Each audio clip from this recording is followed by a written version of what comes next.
지구 엑소더스. 더 이상 지체하지 않을 것이다. 요한계시록은 신비한 환상과 상징과 숫자로 된 복잡한 주제와 구조로 해석하기 어렵습니다. 다니엘의 70일에와 주님의 종말 예언을 열쇠로 이용해야 바르게 해석할 수 있습니다. 이스라엘 백성이 세상을 상징하는 애굽을 탈출한 것을 엑소더스라 합니다. 그들은 애굽을 떠나 광야에서 연단을 거치고 가나안 천국에 입성했습니다. 마지막 때에 7년간 지구는 불에 타서 파괴될 것인데 환란 전의 지구를 엑소더스 하는 것이 휴거입니다. 불타는 지구는 요한계시록에서 하나님의 심판을 받는 핵심 주제입니다. 휴거 방주는 홍수가 오기 전에 준비되고 미리 구출해야 합니다. 어떤 사람들은 환란을 통과해야 한다고 말하기도 하지만 성경도 모르고 하나님의 일하시는 방식을 몰라서 하는 말입니다. 마치 방주에 승선하지 않아도 홍수에서 살아남을 것이라 말하는 것과 같습니다. 요한계시록에서 카이로스에 대한 언급은 2번 있습니다. 계시록의 구조는 직선적으로 전진하지만 병렬 구조를 확인할 수도 있습니다. 다니엘의 70일에는 이방인의 때와 유대인의 70번째 이래를 구분해야 하고 주님께서 말씀하신 종말이 어느 타임라인에 적용되는지 발견할 수 있어야 합니다. 첫째, 이방인의 때는 7장에서 종료되고 이방인의 충만한 수는 열방에서 나온 아무도 셀 수 없는 큰 무리가 되었습니다. 둘째, 유대인의 때는 7장에서 14만 4천 명에서 인침을 시작하고 전반기 환란에서 보호받고 광야의 피난처로 도망가 후반기 환란에서 보호받은 후 아마겟돈으로 종료됩니다. 보호를 받지 않으면 7년 환란에서 살아남는 것은 거의 불가능합니다. 병렬 구조는 요한계시록에 감추어진 타임라인인데 그 날짜를 알 수 없도록 비밀에 붙여졌습니다. 교회의 휴거와 유대인의 휴거를 어떻게 찾아낼 수 있는지가 관건입니다. 첫째 휴거는 7년 환란 전에 일어날 것이고 두 번째 휴거는 대환란 전에 일어날 것입니다. 두 번의 휴거와 두 무리가 동일한 처음 익은 열매이기 때문에 병렬 구조 형식을 취하며 힌트를 감추어 놓았습니다. 감추어 놓으셨지만 굳이 알려고 노력하지 않거나 무지해도 된다는 뜻은 아닙니다. 종말을 깨닫는 사람들은 언제나 지혜로운 자들로 표현하는 이유는 어느 정도 파악할 수 있도록 배려하셨습니다. 지혜로운 자들은 깨달아서 연단을 받으며 자신을 정결하게 준비할 것이지만 악한 종들은 아무것도 알지 못할 것이라 합니다.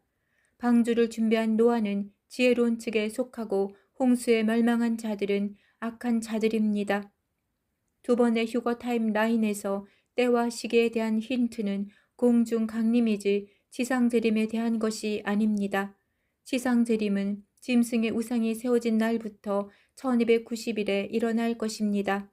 그렇지 않으면 후반기 환란 기간인 1260일 이전에 일어날 것이므로 때와 시기를 언급할 이유가 없습니다. 때와 시기에 대한 언급은 첫 번째 힌트입니다. 7년 환란은 시작과 끝이 정해져 있고 기간은 동일하게 1260일 2번입니다. 7년 환란이 일단 시작되면 굳이 때와 시기를 아는 것이 중요한 주제가 아닙니다. 힘센 천사는 때와 시기에 대해 이렇게 선포했습니다. 이 시기는 6째 나팔이 끝나고 7째 나팔을 불기 직전입니다. 더 이상 지체하지 않을 것이다. 어떤 시간을 두고 지체하지 않을 것이라 선포하는 걸까요? 당연히 환영할 만한 소식입니다. 7째 천사가 소리 내는 날 그의 나팔을 불려고 할 때에 하나님이 그의 종 선지자들에게 전하신 복음과 같이 하나님이 그 비밀이 이루어지리라. 선지자가 전한 하나님의 비밀은 다음 구절이 가장 짝을 이루고 있습니다. 보라, 내가 너희에게 비밀을 말하노니 우리가 다 잠잘 것이 아니요 마지막 나팔에 순식간에 홀연히 다 변화되리니.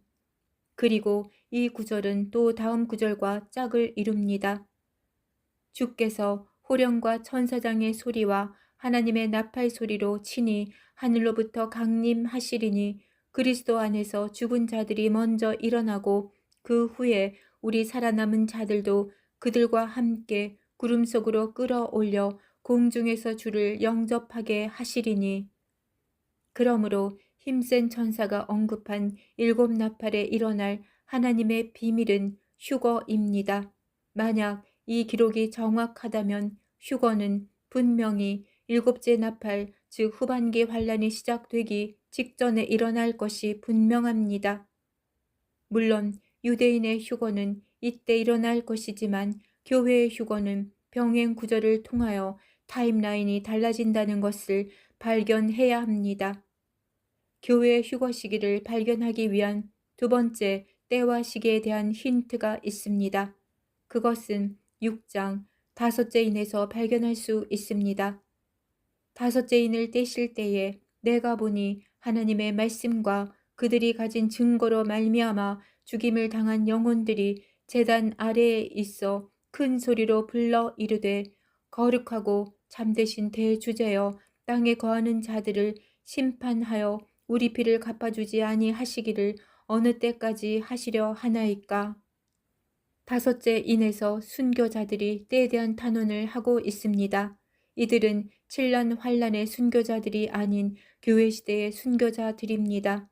어느 때까지? 이것은 보복의 날을 탄원하는 것이지만 이 합의적 질문에 힘센 천사가 더 이상 지체하지 않을 것이다 대답한 내용입니다. 이 질문은 두 번의 실행을 가져올 것입니다. 첫째는 여섯째 인에서 교회의 휴거를 가져올 것이고 둘째는 일곱째 나팔에서 유대인의 휴거를 가져올 것입니다. 이것은 질문과 실행에 대한 병렬 구조이자 감추어진 두 번의 휴거에 대한 비밀입니다. 여섯째 인에서 교회의 휴거가 일어날 것인지에 대한 이유는 여러 번 언급했습니다. 교회의 휴거는 해석하는 열쇠는 예수님의 종말론입니다. 그날 환란 후에 즉시 해가 어두워지며 달이 빛을 내지 아니하며 하늘의 권능들이 흔들리리라. 그때에 인자의 징조가 하늘에서 보이겠고 그때에 땅의 모든 족속들이 통곡하며 그들이 인자가 구름을 타고 큰 능력과 큰 영광으로 오는 것을 보리라. 그가 큰 나팔 소리와 함께 천사들을 보내리니 그들이 그의 택하신 자들을 하늘이 끝에서 하늘 저 끝까지 사방에서 모으리라. 휴거와 가장 가까운 징조는 1월 성신의 변화이며 그것은 지구 역사상 처음 일어날 징조입니다. 1월 성신의 징조를 요한계시록에서 찾을 수 있으면 그때가 교회의 휴거가 일어나는 타임라인입니다. 우주적인 붕괴는 여섯째 인에서 일어납니다. 내가 보니 여섯째 인을 떼실 때에 큰 지진이 나며 해가 검은 털로 짠 상복같이 검어지고 달은 온통 피같이 되며 하늘의 별들이 무화과 나무가 대풍에 흔들려 설익은 열매가 떨어지는 것 같이 땅에 떨어지며 하늘은 두루마리가 말리는 것 같이 떠나가고 각 산과 섬이 제자리에서 옮겨짐에. 여섯째 인에서 일어나는 병렬 구조는 1월 성신의 마지막 징조, 멸망에 대한 두려움으로 인류가 애곡하는 장면, 하나님의 진노가 시작된다는 외침에서 이때 교회의 휴거가 일어날 것이 분명합니다. 그러므로 불타는 지구의 7년 환란에서 성도들의 지구 탈출은 두 번 일어날 것입니다. 그날은 데려감과 버려둠의 분리가 있습니다. 열처녀의 비유에 소개된 슬기로운 자들과 미련한 자들이 분리되는 날입니다. 모든 인류에게 올 큰 시험을 면제받고 하늘의 열린 문을 통해 거룩한 성으로 들어가는 날입니다. 2014년에 테트라드가 있었고 전 세계 신부들이 깨어나 자신을 단장하기 시작했습니다. 이제 10년이 지났고 넷째 인에 도착했으며 다섯째 인은 하늘에서 일어나므로 없는 것과 다름없고 곧 여섯째 인이 떼어질 것입니다. 주님의 영광이 온 땅을 덮고 깨어있는 신부들은 흰옷을 벌럭이며 하늘 높이 날아오를 것입니다. 성령을 힘입어 최선을 다한 자들이며 그들의 이마에 세 개의 이름이 인쳐 있습니다. 하나님의 이름과 그리스도의 새 이름과 새 예루살렘 성의 이름입니다. 더 이상 지체하지 않을 것이라 합니다. 마라나타